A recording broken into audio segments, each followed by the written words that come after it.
Halo guys, apa kabar? Semoga sehat selalu ya. Oke, saatnya kita melanjutkan kembali alur cerita anime Shinjike no Kodomotachi yang di episode sebelumnya, wow, benar-benar membuat heboh satu keluarga lantaran sang ayah mengungkapkan fakta yang sangat membangkongkan. Nah, tapi sebelum kita masuk ke ceritanya, di sini gue mau minta maaf nih guys. Soalnya episode 2-nya ini telat. Harusnya episode 2 ini aku upload hari Selasa, tapi karena internet gua bermasalah, ya nggak jadi, mau gimana lagi kan?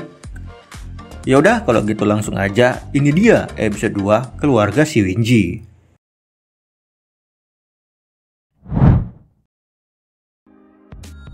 Melanjutkan adegan pelukan di kamar mandi kemarin, Kotono tiba-tiba menyatakan cinta kepada Arata yang membuat Arata terkejut. Nani?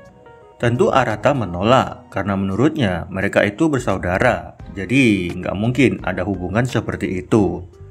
Dan Arata juga menambahkan, Kotono ini lagi masa puberitas, makanya dia salah mengartikan rasa sukanya itu. Bisa aja kan cintanya itu cinta untuk keluarga, bukan untuk lawan jenis. Di tempat lain, Oka dan Shion lagi berdebat mengenai masalah pernikahan. Shion berkata, gak masalah menikah dengan saudara sendiri, asalkan bukan saudara kandung. Sedangkan Oka tidak setuju. Habis gelap, terbitlah gelap lagi guys. Habis Kotono, muncullah Seha yang tiba-tiba ada di kamar Arata. Arata kaget, ngapain nih cewek ada di sini? Nah, Seha tidak langsung cerita guys, mengenai alasan dia ada di sini. Ya, basa-basi dulu lah. Yang mana dia berkomentar mengenai kamar Arata yang sangat kecil banget. Terus abis itu baru deh melancarkan serangannya, dimana dalam serangannya itu benar-benar mematikan.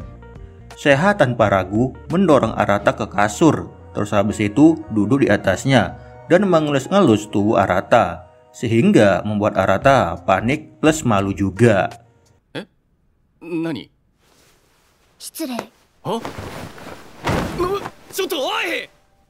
Arata bertanya-tanya, ada apa dengan dia? Apakah konslet juga kayak Kotono? Nah, usut punya usut, Seha melakukan itu hanya untuk penelitian aja guys. Karena sebelumnya dia melihat tingkah laku Kotono berubah ketika tahu kalau mereka bukan lagi saudara kandung. Sehingga ia melakukan ini hanya untuk kepastian aja apakah ada perubahan sama kayak Kotono.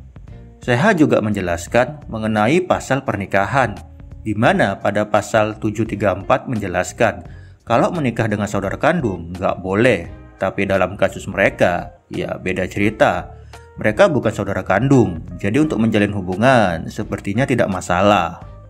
Besok paginya, belum apa-apa, Arata udah mendapatkan fan service nih guys.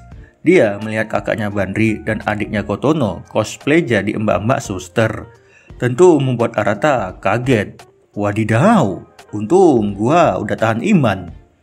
Nah, setelah itu mereka bersiap pergi ke sekolah. Namun pas di perjalanan, seperti biasa, keluarga mereka selalu mendapat perhatian dari orang-orang sekitar, terutama cewek-ceweknya. Sedangkan yang cowok hanya bisa melototi. Singkat cerita, waktunya pulang sekolah guys. Terlihat Arata masih kepikiran sama masalah yang ia hadapi.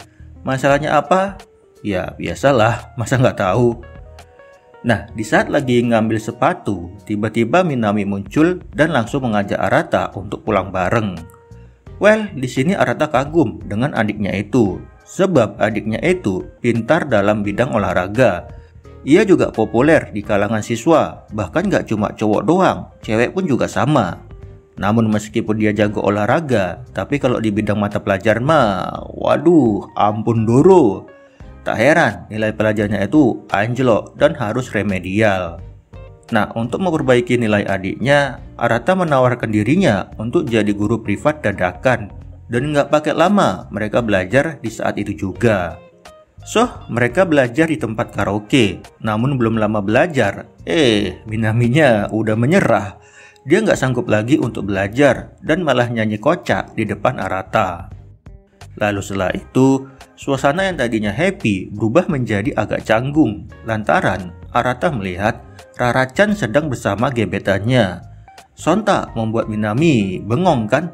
Kenapa dengan abang gua? Ya bukan cuma Minami doang sih, aku juga. Lihat aja no guys, muka cowoknya nggak punya mata cok. Apa jangan-jangan karena karakter NPC kali ya? Makanya ya udah dibuat gitu aja. Lalu setelah itu mereka kembali pulang nih guys. Namun pas di perjalanan, Arata menanyakan pendapat adiknya mengenai mereka yang bukan saudara kandung. Nah, Minami tak ambil pusing. Dia cuma penasaran siapa orang tua dia sebenarnya. Bahkan ia lebih mengkhawatirkan Kotono, sebab Kotono adalah anak yang paling bungsu. Padahal mah kebalikannya ya kan? Justru dia orang pertama yang paling senang mendengar berita ini. Mendengar jawaban Minami membuat Arata senang. Tak heran ia menjadi anak paling fun di antara semuanya. Nah, yang paling mengejutkan, ternyata Minami sudah mengetahui kalau Arata itu menyukai seseorang. Ya walaupun sang perempuan sudah punya pacar sih, tapi meskipun begitu, Minami tetap yakin kalau kakaknya itu akan mendapatkan pacar yang terbaik. Sebab kakaknya itu memiliki segalanya, yaitu baik, peduli, dan sayang keluarga. Nah, tak lupa sembari menyemangati kakaknya, Minami juga mengelus-ngelus kepala Arata yang membuat Arata malu plus baper juga. Genki dashi na yo, senpai.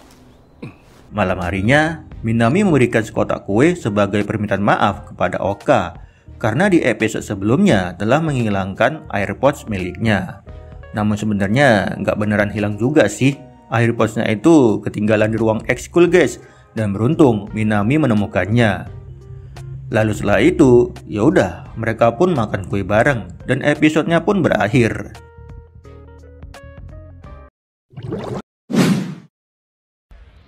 Oke guys, jadi tadi alur cerita episode 2 anime Keluarga Shuinji. Ya udah, sampai di sini aja video kita. Terima kasih. Dadah.